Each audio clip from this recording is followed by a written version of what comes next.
Seguimos aquí en Mañanas Informativas hasta las 10 de la mañana. Te vamos a estar haciendo compañía y llevándote toda la información. Ahora estamos estableciendo contacto con María de Los Ángeles Rosón para que, bueno, justamente tratemos un poquito una de las temáticas que son, bueno, justamente foco, digamos, de interés, porque, bueno, particularmente hay en esta pandemia también se permitió ver algunas cuestiones en las cuales estaba, bueno, había ciertas falencias, pero bueno, nosotros ya está al aire, bien, genial. La presento. Buenos días, María, gracias, bueno, por atender y bueno, una nueva columna más.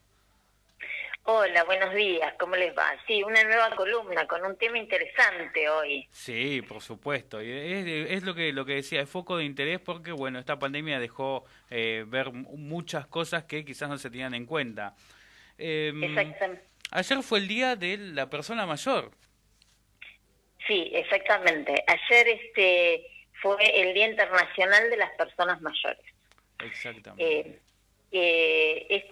a ver, cuando se establecen fechas de conmemoración internacional, la idea o por lo menos el motivo por el cual se establecen es para generar reflexión en la población, ¿no? Es para llamar la atención, para sensibilizar a la población para que piensen en esa temática. Y respecto de los adultos mayores o de las personas mayores, esta fecha del 1 de octubre, que son fechas que se establecieron internacionalmente a través de la Organización de Naciones Unidas en 1990, y también hay otra fecha importante que es la del 15 de junio, que es el Día Mundial de la Toma de Conciencia del Abuso y del Maltrato a la Vejez. Entonces, estas fechas lo que hacen es permitirnos esto, hablar de los temas, que los medios de comunicación también se ocupen de estos temas para poder ayudarnos a pensar qué es lo que pasa en nuestra sociedad con las personas mayores, ¿no? Llamamos personas mayores a aquellas que ya cumplieron 60 años. Y bueno, y en ese sentido, el organismo, digamos, encargado de elaborar normativa en relación a esto en forma internacional es la Organización de Naciones Unidas. Entonces, en el año 2016 se establece un plan para que trabajen todos los estados, un plan de acción sobre el envejecimiento y sobre la salud, para específicamente combatir la discriminación por razones de edad, porque las personas mayores sufren exclusiones, estereotipos sociales, que muchas veces el efecto de eso es la discriminación, es el aislamiento de la persona, es la subvaloración.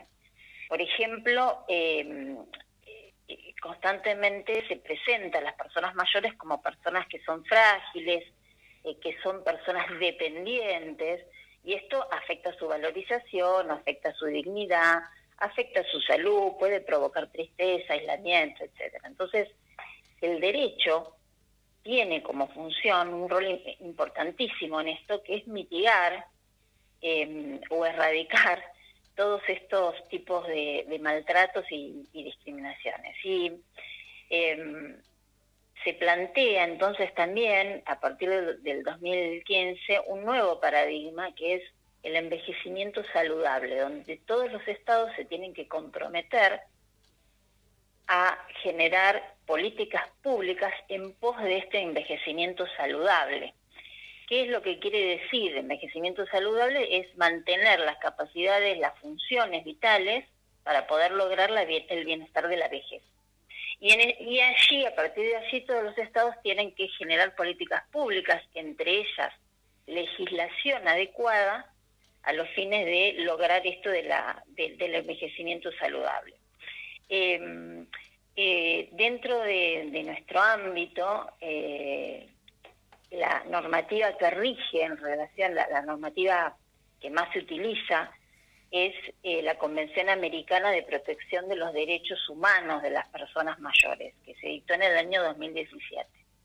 Claro. Y la verdad, sí, y la verdad que esta convención tiene un glosario de derechos y especificaciones donde están enumerados no solamente algunos conceptos, como por ejemplo el concepto de discriminación, de abandono, de envejecimiento, de maltrato, de negligencia, de servicios sanitarios integrados.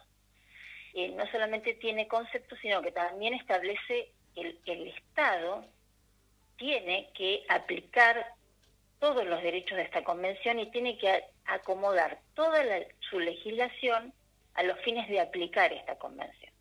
¿Y acá en Argentina eso se lleva bien? O sea, sí. Perdón que interrumpa, ¿no? Pero, sí. Porque, bueno, usualmente a veces las políticas están, pero pocas veces suelen ser efectivas o eficientes, ¿sí? Y quizás, bueno, en este tema tan delicado, justamente con esto de que, bueno, están siendo excluidos o porque, bueno, justamente se los cree incompetentes, ¿cómo es la situación en nuestro país en cuanto a estas normas que rigen este envejecimiento saludable, digamos, estas políticas públicas? Bueno, la normativa se ha acomodado a esta convención. Claro. Pero es una normativa que debe perfeccionarse, ¿no? En relación, nosotros tenemos, a ver, para partir de Bahía Blanca, para pensar en Bahía Blanca, la normativa en relación, por ejemplo, del tema de geriátricos, que es un tema que vos introdujiste, que es un tema bastante candente en nuestra ciudad, esa regulación de geriátricos se hace. Hay una ley que es provincial, que establece cuáles son los requisitos, y esta ley provincial que se dicta, digamos, la competencia es el ámbito del Ministerio de la Salud de la provincia, hay una dirección de fiscalización sanitaria de la provincia, y cada municipio puede además, tiene el poder de policía para inspeccionar los locales de geriátricos y lo puede hacer individualmente o con la Dirección de Fiscalización Provincial. Eso en relación a los geriátricos. Luego, digamos, porque la normativa lo que establece es todos estos principios que están en la Convención tienen que ser volcados, bajados a la realidad a través de políticas públicas. Entonces, ahí a veces está la dicotomía, es decir, qué es lo que dice la ley, qué es lo que dice una Convención Internacional sobre Derechos Humanos, qué es lo que dice la ley interna y de qué forma los organismos públicos, en el caso del Ministerio de Salud, dicta resoluciones para aplicar toda esta normativa. Y además, cómo esas resoluciones son aplicadas por los gobiernos locales, si se cumplen o no se cumplen. Claro, porque nunca pueden pasar por sobre la Carta Magna, digamos, que, bueno, incluye estos derechos humanos también. Claro, es decir, los derechos están establecidos, digamos, en primera medida en nuestra Constitución. Claro. Pero además, esta convención es específica sobre personas mayores. Así hay convenciones sobre determinados temas, tenemos la convención sobre el niño, sobre las mujeres, bueno, en fin. Y esta convención que yo estoy nombrando es específica para personas mayores. Entonces digamos, a la cual todos los estados nuestro país tiene la obligación de aplicarla y de garantizarla. Y a través de la legislación, a través de políticas públicas que pongan, digamos, en práctica esta legislación. Y ahí es muchas veces cuando se ven ciertas falencias, ¿no? Por supuesto. Pero bueno, esto es una preocupación del mundo, de tener que adecuar, de tener que poner en vigencia y garantizar los derechos humanos de las personas mayores y el bienestar general, ¿no es cierto? Porque, por ejemplo, lo que se establece es que, o está medido por la ONU, que durante los próximos 30 años se va a duplicar la población de personas mayores en el mundo. 1.500 millones de personas se entiende que van a haber, ¿no?, de personas mayores en el 2050. Y el problema es que lo que se prevé es que de esa población el 80% va a vivir en países de bajos ingresos. Entonces esto hace que internacionalmente se tengan que hacer esfuerzos muy grandes a través de los estados y planes y programas, y se trate de aplicar políticas individuales dentro de cada estado y también algunos programas internacionales. Y la legislación, ya te digo, tiene que adecuarse. Claro.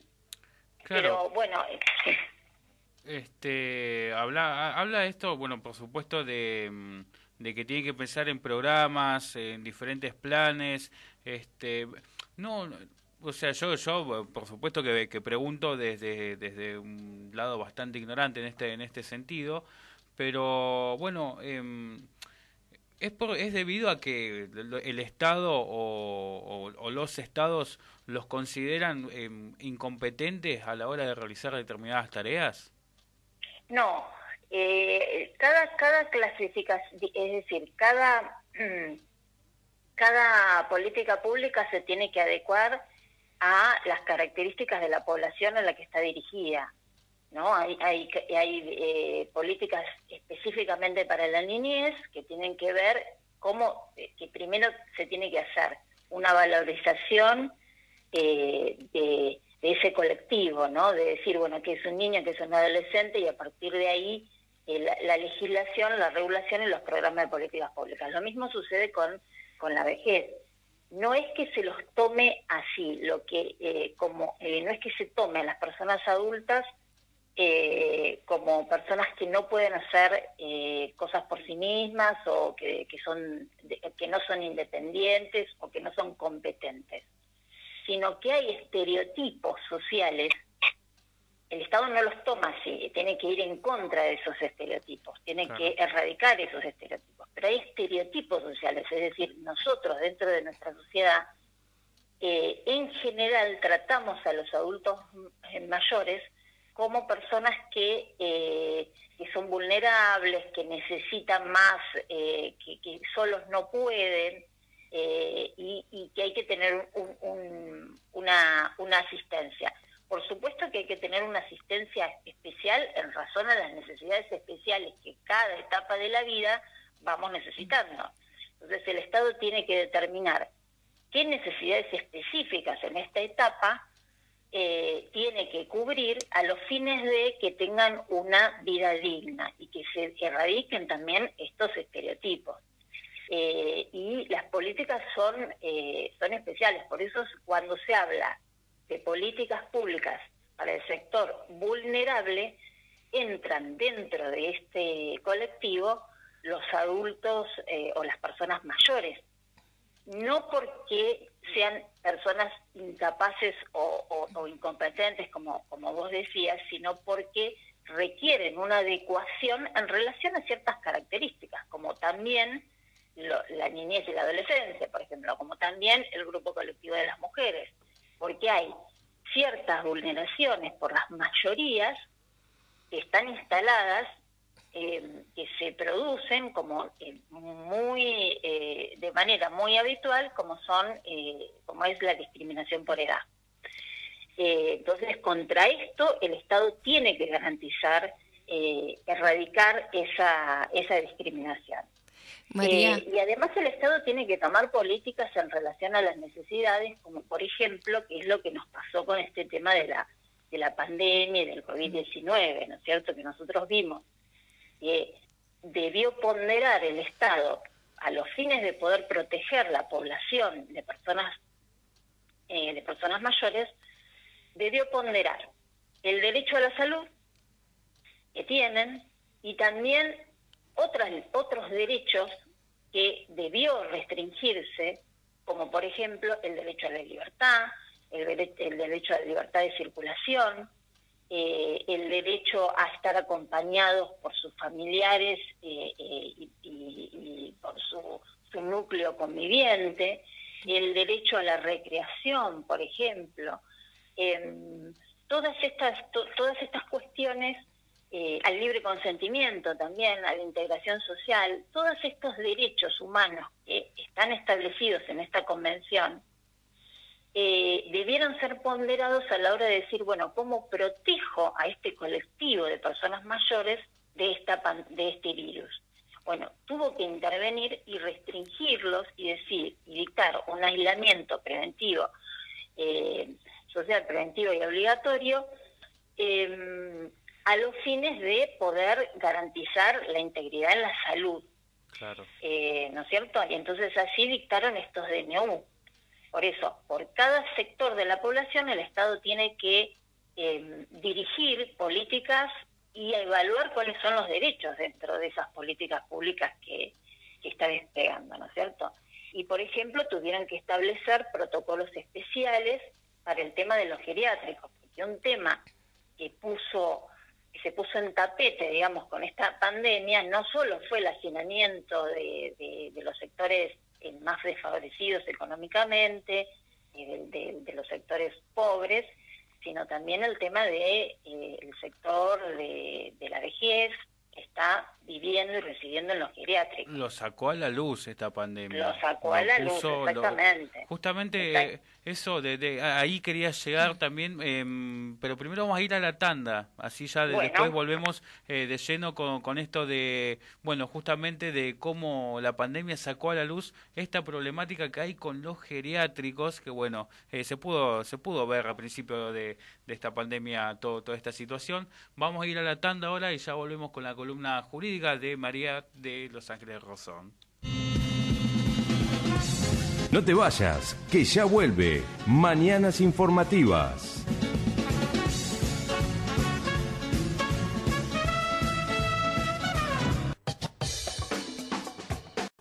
Irregularmente, o sea, funcionaba ilegalmente en la calle Avellaneda del 700, creo que fue en el mes de junio. Sí, fue cuando recién estaba, digamos, empezando a tomar más preocupación este tipo de situaciones.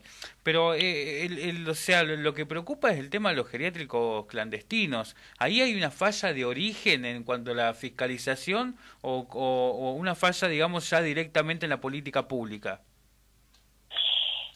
No, yo lo que considero es que hay una legislación que no se adapta a los geriátricos que están ilegalmente, son aquellos que no cumplen los requisitos que la legislación les impone. Y esos requisitos muchas veces no son flexibles a las necesidades. Pero ¿por qué no son flexibles? Porque acá hay una situación de salud que hay que cuidar, la legislación tiene que ser muy fuertes en los requisitos. Claro. Es decir, tiene que poner requisitos que sean, que realmente vayan y que sean afín al cuidado de la vida, de la alimentación, de la salud de las personas. Entonces, la realidad es que hay muchos geriátricos que nacen para ser irregulares, o sea, es un negocio que trae dinero, que tiene unos controles laxos, como vos bien decís, que hay, no hay controles, entonces hay solamente denuncias y siguen funcionando, y ahora voy a explicar por qué. Y hay otros geriátricos que nacen para ser regulares, con la idea de regularizarse, y llegan a un momento que no pueden cumplir con los requisitos. Claro. Yo creo que la ley, ¿por qué? Porque, digamos, lo que tenemos es una ley, están regulados por una ley provincial y por un decreto. Y hay una resolución del Ministerio del Ministerio de Salud que establece cuáles son, de qué manera se pueden montar, digamos, o establecer estos geriátricos. Hay residencias, hay distintas categorías. Hay residencias para adultos de baja complejidad, de alta complejidad, hay hogares de días, hay hogares sustitutos para la tercera edad. Pero lo que habitualmente, digamos, cada uno de estas categorías tiene requisitos desde el personal que tienen que trabajar, desde el espacio que tienen que tener, los espacios comunes, el espacio de las habitaciones y las camas, requisitos edilicios, desde las ventilaciones, los servicios, en fin, hay un montón de requisitos por cada categoría. Entonces, de acuerdo a los requisitos que se van cumpliendo, es la categoría que se asigna para la habilitación. estos requisitos no llegan a ser cumplidos, porque la realidad es que lo que vemos en Bahía Blanca y en general se ve en otros lugares es que se utiliza una casa, se alquila una casa y allí entonces viven las personas mayores, muchas veces hacinados, mucha gente claro. por habitación. Bueno, no van cumpliendo con los requisitos porque quieren abaratar costos.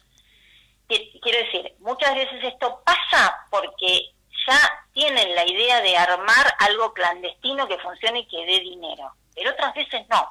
Otras veces que la intención es realmente cumplir. Y estos requisitos no se llegan. No hay algo intermedio legislativamente que les permita la habilitación. Entonces, claro, que contemple hay que trabajar. todos, Yo sé que se está trabajando actualmente en la modificación de esta ley. Están trabajando en la provincia. Bueno, eso es un avance también para empezar a legislar esto, o más que nada como para quizás brindar oportunidades a un término medio para que no sea tan inaccesible para los que, bueno, justamente no pueden cumplimentar con todos los requisitos, sino que, bueno, tengan los requisitos, digamos, como, no sé, como básicos para poder habilitarlo. María, me vas a matar. Tenemos que ir con el informativo. Pero volvemos. Perfecto. Pero volvemos. Perfecto. ¿Sí? ¿Volvemos? Sí, por supuesto, sí. Vamos a ir con el informativo con Diego Rich ahora y en minutos volvemos con María de Los Ángeles Rosón en esta columna Iure et de Iure en LU3 AM 1080. Los teléfonos de LU3 AM 1080, 452-0382 y 452-9631.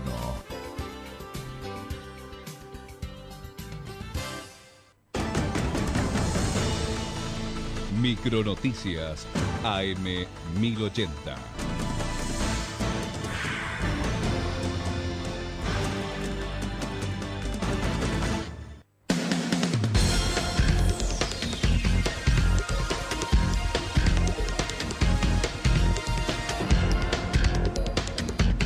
Grados 3 décimas la temperatura. Continúa el pago de las pensiones no contributivas del ANSES del mes de octubre con documentos finalizados en 2 y 3. Axel Kicillof incorporó más de 1.000 residentes a hospitales y ratificó que recibió un sistema devastado. Precisó que esa situación no obedece exclusivamente a los últimos 4 años del gobierno neoliberal porque es un tema más antiguo y estructural. La Cámara Federal de Casación Penal rechazó otorgar el arresto domiciliario a los represores de la ESMA Alfredo Astiz, Adolfo Donda, Ricardo Caballo y Jorge Rádica, ante pedidos de su defensa vinculados a temor de contagio por la pandemia del COVID-19. Coronavirus, el embajador de Estados Unidos se comprometió ante Felipe Solá a ayudar a destrabar los trámites para que ingrese la vacuna de Pfizer a la Argentina. Además, Eduard Prado sostuvo que el gobierno de Trump evaluará la apertura del biodiesel argentino al mercado norteamericano. Perú, en las últimas semanas, reportó un fuerte descenso del orden del 13% de los casos confirmados de COVID-19. El país entró ayer en fase 4 de reactivación económica. 8 grados 3 décimas la temperatura, 52% de humedad, el viento en calma, la presión 1021,5 hectopascales. Informó la División Noticias de LU3 AM 1080. Escúchanos en tu smartphone. Descarga la aplicación Mi Radio. Mi Radio. Búscanos como LU3 y dale play en tu smartphone. Hasta las 10, Mañanas Informativas.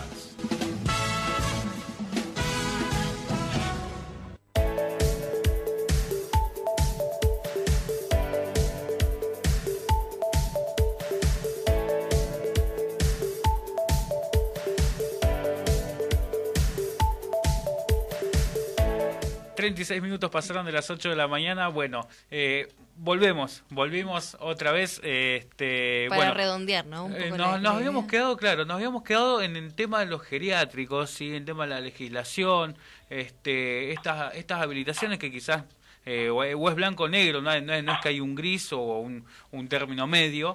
Y bueno, justamente a mí por ahí me genera un poco de curiosidad En estos geriátricos clandestinos que viven en condiciones de hacinamiento, entre tantas otras cosas, ¿por qué no se clausuran? Bueno, esa es una buena pregunta porque la verdad es que lo que se tiene que tener en cuenta allí es las condiciones, es que hay un grupo que está viviendo y muchas veces esas personas no tienen otros lugares para vivir. Es decir, algunas veces tienen familia que no se pueden hacer cargo, otras veces que no se quieren hacer cargo. Pero para el Estado, entiendo yo que para el gobierno, más que para el Estado, para quienes gobiernan, entiendo que lo que tienen que hacer es tratar por todos los medios para regularizarlos, no para cerrarlos. Claro. Porque ¿qué es lo que se hace con esa gente? Es decir, lo que tienen que hacer, entiendo, es acompañar, hacer una política de fiscalización, primer punto.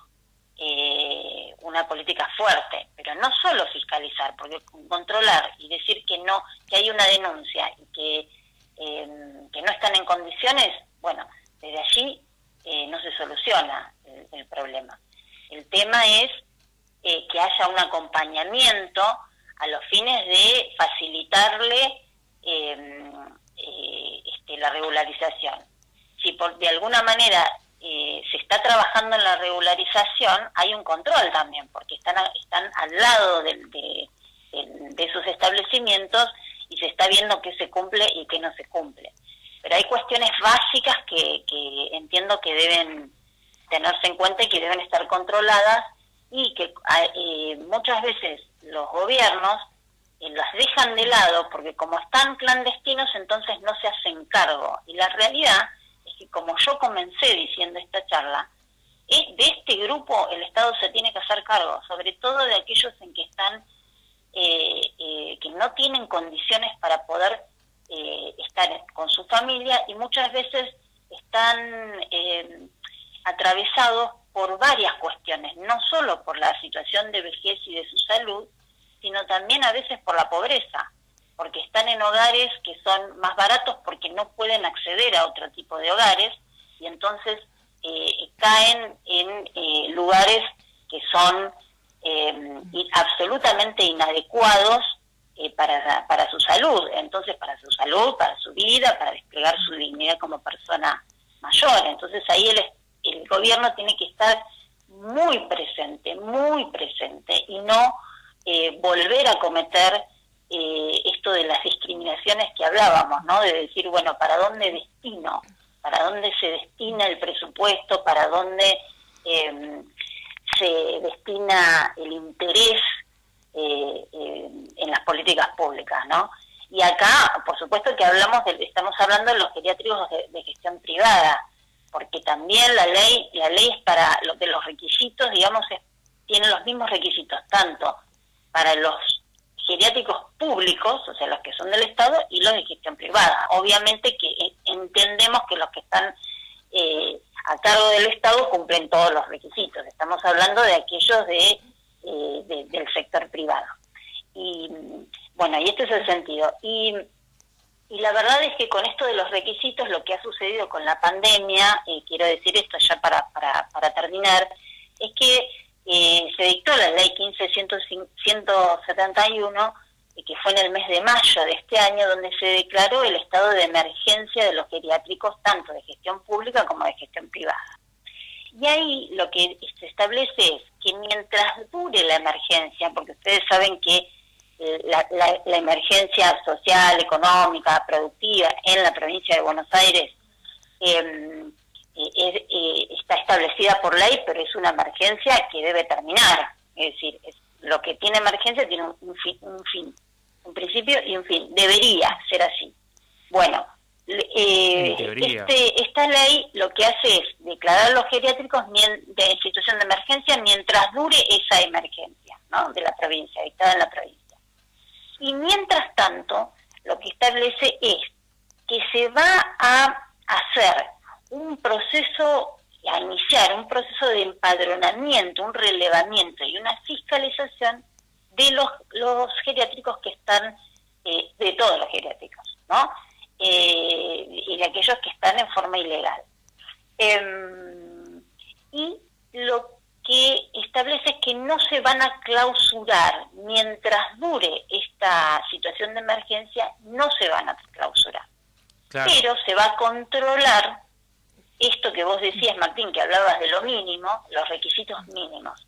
O sea, lo que les van a exigir para que sigan funcionando es, por ejemplo, en una habitación no más de 4 camas, la situación de higiene, una provisión de alimentos mínima por 3 días, digo los requisitos mínimos. Claro, sí, un director del geriátrico, un médico, personal de enfermería, personal de limpieza, las historias clínicas, normas de seguridad, todo mínimamente como para poder, y por supuesto dentro de la situación sanitaria, el cumplimiento de los protocolos y el protocolo de COVID, ¿no es cierto?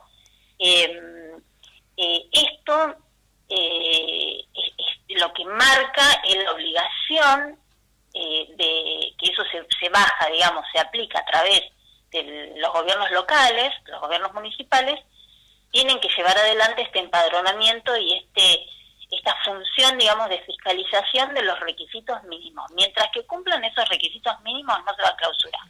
Pero el municipio puede pedir, cuando vea que esos requisitos no se cumplen y que están en condiciones realmente violatorias de derechos básicos y de cuestiones básicas de convivencia y de vida, en ese punto el municipio puede pedir la autorización a la provincia, y la provincia la autoriza o no, a clausurar ese geriátrico, y el municipio tiene que hacerse cargo de esas personas, es decir, tiene que designar a dónde cómo se le va a solucionar el problema, no se las puede dejar en la calle. Claro, porque entonces, eso es lo que pasa cuando hay personas de por medio, digamos, justamente, claro, sean personas mayores o no, cuando hay que atender estas cuestiones, debe ser complicado también pensar en una hipotética clausura, porque quedan a la suerte después. Sí, pero bueno, más complicado es que sigan funcionando en contra de la dignidad de la gente. Tal cual. Entonces, sí, claro que es complicado. También... Pero para eso están los gobiernos, para implementar de la manera, aunque sea más creativa posible, y poner el presupuesto que se necesite y atender a la población como se merece. Entonces, también se relaciona, con los tratos de los profesionales con estas personas mayores, porque siempre hubo denuncias, ¿no?, de maltrato. Exactamente. Bueno, tenemos en esta ley que yo les decía, y después habla justamente de otra ley específica sobre violencia para las personas mayores, claro, porque sí. El maltrato, es decir, el maltrato no es solo el maltrato del golpe y del grito. El maltrato es el aislamiento, el maltrato es la comida que no le corresponde, el maltrato es no darle los medicamentos que se necesitan, el control en la salud. Es decir, no es una empresita, no es que me pongo un negocio y quiero ponerme un negocio y me pongo un geriátrico. Claro, no. Esto es lo que el Estado tiene que tratar de que la población entienda, pero no lo va a entender en la medida que se corra del lugar y no se haga cargo de lo clandestino. Claro, no tendría que estar ausente en estos casos, tendría que estar mucho más presente lo que es el Estado. Quizás esto escapa un poco a lo que es geriátrico, pero en sí estamos en una etapa donde los DNU están cada vez más vigentes, y un oyente pregunta si cree que gobernar con DNU atenta contra la calidad en la forma de gobernar. Sí, a ver, por supuesto, los DNU son para situaciones de emergencia. Lo que atenta a la forma de gobernar es que se continúe en una situación de emergencia y que no se la pueda resolver. Claro. Entonces ahí me parece que está el punto. Hay una situación de emergencia y se la debe resolver. Si esa situación continúa, bueno, habrá que buscar algún recurso para que digamos, se pueda paliar, no con tantos DNU pero no está mal. A ver, el problema de los DNU, los DNU tienen una naturaleza de ley, porque en definitiva luego si bien son dictados por el presidente o por los gobernadores o por los luego pasan por el Congreso. Entonces luego son aprobados por el Congreso y se convierten en ley, ¿sí? Las situaciones de emergencia lo que hacen es darle la posibilidad, porque así lo marca la ley, en una situación de emergencia, por ejemplo como esta que es sanitaria, de que se dicta. El problema es que cuando se dictan para situaciones que deben tener una finalización, ¿no es cierto? Digamos, tienen que tener una vigencia. Yo creo que lo que ha sucedido muchas veces en nuestro país, más allá del origen que sea de DNU o de ley, es que en las situaciones de emergencia, las leyes que se han dictado han quedado para toda la vida. Claro. Y lo tenemos, por ejemplo, en el caso de los impuestos, que se han dictado en relación, por ejemplo, al IVA, que fue una situación de emergencia. Hoy, digamos, hace muchísimos años, más de 15 años que tenemos el IVA y se dictó en una situación de emergencia. Entonces, la situación es esta, ¿no? Es que que si es una emergencia debe serla nada más. Y la legislación debe atacar esa emergencia. En algún momento tiene que terminar y que no se haga eterna, porque siempre las situaciones de emergencia lo que traen son excepcionalidades. Es decir, por ejemplo, estamos hablando de esta ley de emergencia de los geriátricos, que tiene requisitos mínimos, que esto no en todo caso, que esto no se transforme en la regla para todos los geriátricos de acá en más. Claro, esto es por una situación de emergencia. Que se comprenda como situación de emergencia. Claro, entonces la calidad institucional, desde mi punto de vista, se queda opacada bajo estas circunstancias, más allá que haya sido un DNU o no, sino las circunstancias de qué es lo que se regula, cuál es el contenido de la norma que se está regulando. Si algo que se regula para una emergencia pasa a ser definitiva, la calidad institucional es deplorable. Sí, aparte después esto, por supuesto, como bien se aclara, estamos en un contexto de emergencia, no se puede contemplar en una normalidad distinta, digamos. Exactamente. Claro. Es algo que parece una obviedad, pero no está siendo tan así, por lo menos aquí en nuestro país, y no sé, deja un poco de qué hablar. Pero bueno, yo creo que esto de lo que son los geriátricos clandestinos, las personas mayores, no había que dejarlo pasar. Creo que fue más que interesante, y bueno, quizás algunas que otras cosas también quedan en el tintero, pero justamente sirve como excusa para volver a retomarlo en algún momento. Sí, por supuesto, cuando quieran. Así que, bueno, pasó una nueva columna Iure et de Iure. Tengo un problema con la pronunciación. Bueno, lo eligieron.